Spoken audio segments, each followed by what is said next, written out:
He's the Man in Black in the Dark Tower series, Randall Flagg in The Stand, Raymond Fiegler in Hearts in Atlantis. And here in this Castle Rock novella sits a man in black jeans, a black coat like for a suit, and a white shirt unbuttoned at the top.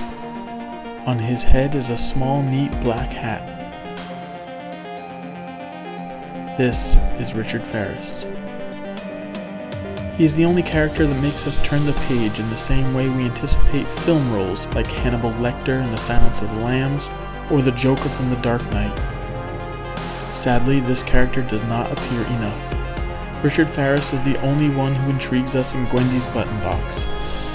That and Castle Rock itself. The novella starts out promising.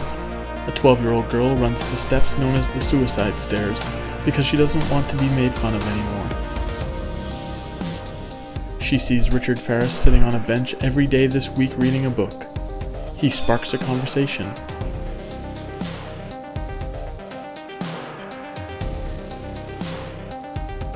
Ferris gives her a button box.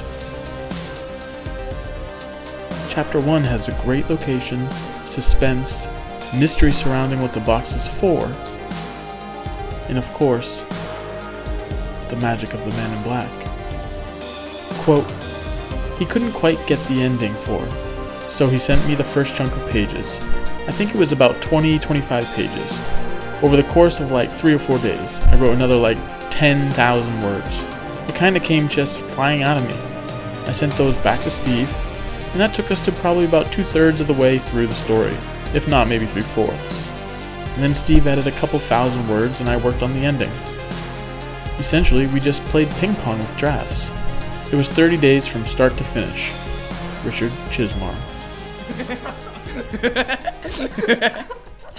The biggest issue of the book is the button box itself. It's kinda silly. It's a mahogany box. There's 6 buttons in rows of 2 and a single button on each end. The pairs are light green for Asia, dark green for Africa, yellow for Australia, orange for Europe, blue is for North America, and violet is for South America. The red button at the end is whatever you want. The black button at the other end, it's everything, the whole shebang, the big kahuna. There's a small lever at each end of the box. The left lever by the red button produces chocolate treats in shapes of animals. The right side lever produces a Morgan silver dollar dated 1891. But the plot gets silly too. It's similar to the 1980s film Teen Witch starring Robin Lively. Once Gwendy takes the box, she starts eating little chocolates that come out of it. And they fill her up and she loses weight and kinda becomes the most popular girl. She doesn't get pimples anymore, all the boys want to be with her, she gets the best grades, never loses in cards, and becomes an athletic superstar. Still not convinced it's Teen Witch? Well, her bestie Olive starts to get jealous of her just like the Teen Witch's best friend did. And Gwendy stops hanging out with her, choosing the older, hipper high school crowd instead. The middle of the book is Teen Witch. Actually, it's hard to believe this is a Stephen King book at all. There's no depth to the characters. So what does one do with a book like this?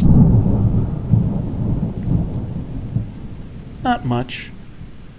Unless you live your life under the dome. Poor pun intended.